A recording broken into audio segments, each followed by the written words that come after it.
Today's episode, Iron Age Celtic Spear Tested, brought to you by Medieval Shoppe.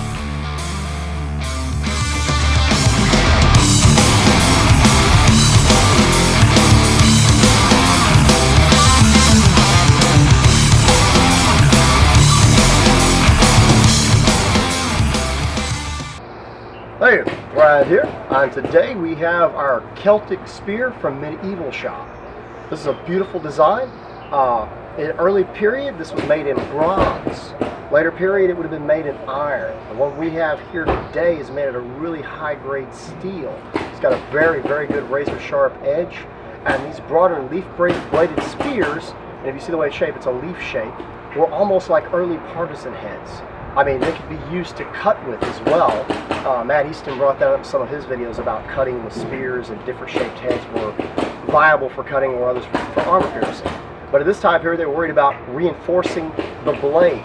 Either going to be made out of bronze, being made out of iron, or poor materials later on as they transition into other types of spears. And what they would do is they would allow the shaft to go all the way up into it deeper, which might be used for lightning or to strengthen it with the actual wooden shaft. In this one, we have all metal construction. The socket goes about yay-so deep.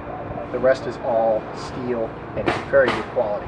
We're going to test it out today. We want to focus on some of the points that it would be used for cutting as well as thrusting. And believe it or not, these types of designs, even though this one's rounded, it has enough of a ledge on it to act a lot like a krokspear, or a crook spear, where you can reach out and hook. If you were using it two-handed, you could literally hook shields and manipulate them to stab people. Now, to say that, you know, it's going to be exactly the same as a krokspear, it won't. But a lot of spears do have a little extra body to them early period because they were used that way. Now, some people will argue this was used one-handed. I would say you could use it one-handed. Definitely, if you have a counterbalance to it, I did that because the pole we're using today is a little short.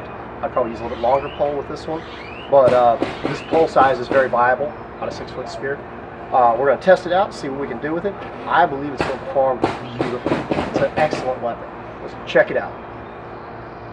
Alright, like I spoke of the broad blade, the leaf-shaped blade, if you were to thrust at someone and miss, and they're lightly armored or just wearing light cloth, you know, nothing too heavy, this could slice straight in deep enough to possibly actually wound them bad enough to kill them over time, or maybe even quickly if it was in the throat.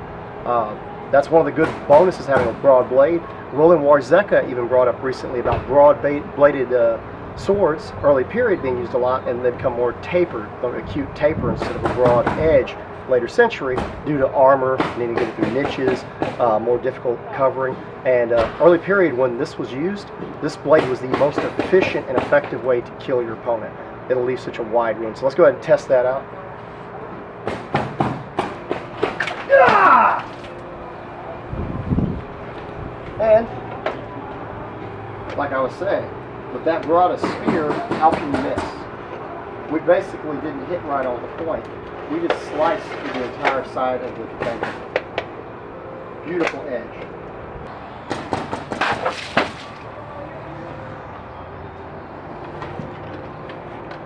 Yeah, not bad at all.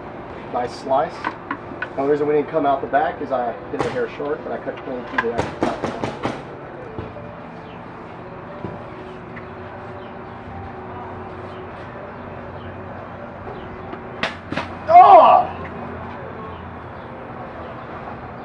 Not a bad cut.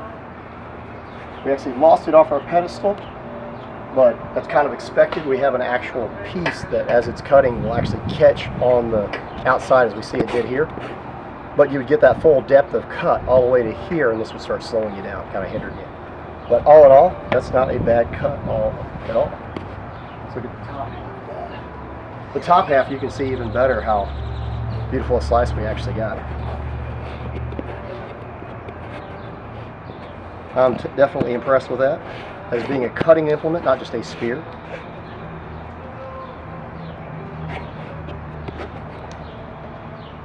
And as usual, we didn't have time to soak it very long, so.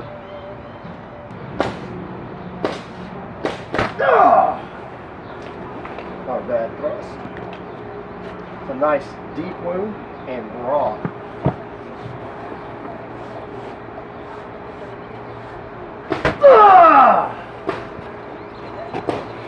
Another nice wound. That is deep and broad. We're talking at the 3-inch mark, easily. Ah! Very nice, very nice. We're getting at least to here, at least to the 3-inch width across, and it's going in at least 4 inches or so.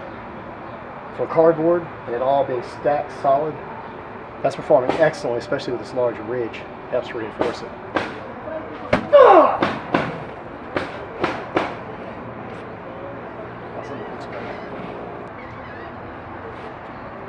Oh!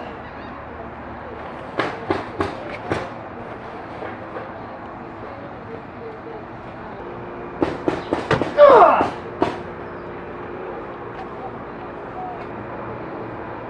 Ah! Not bad.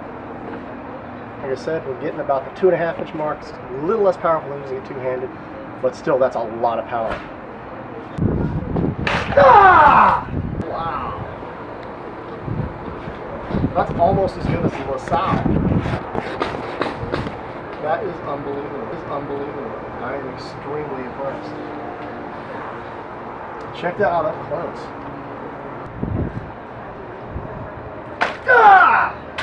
Ah! Well, I don't know if it'd fall over that way due to all the weight and neck, but we already had the spine broken up here, so it's kind of hard for it to hold together. Ah! That went clean through the spine. Nice draw cut for you all.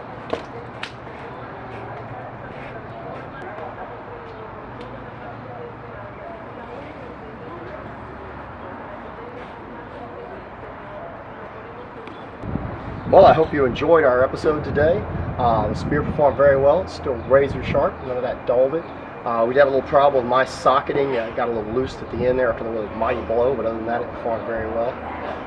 We still got meat and blood and debris on it, so very Celtic. The only thing I probably should have done is stuck the head on there, but since we sliced it in half, I wasn't able to do that. Put a skull on top for you. We didn't just do a pure decap.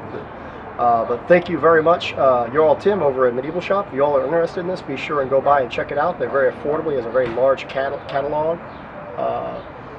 Also, be sure to like our channel. That's Thrand, that's spelled the old way, Thegn. Also, find us on Facebook. That's Thrand and Eldgrim's Well of Remembrance.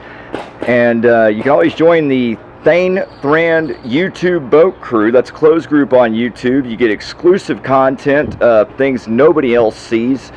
That's still photos from the set, video footage that we don't release on YouTube, and so on and so forth.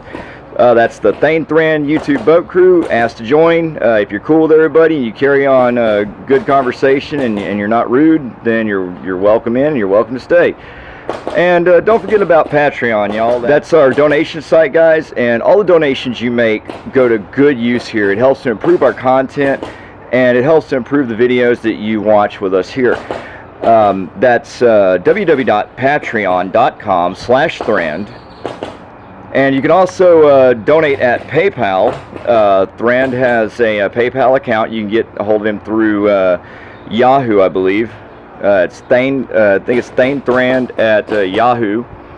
So there's a lot of options for you to submit donations, and don't be afraid to submit your ideas through the comments threads or via email. And we're always happy to take suggestions. And thank you for watching, everyone. And stay tuned for more with Thrand and Eldgrim on Thrand. Farewell.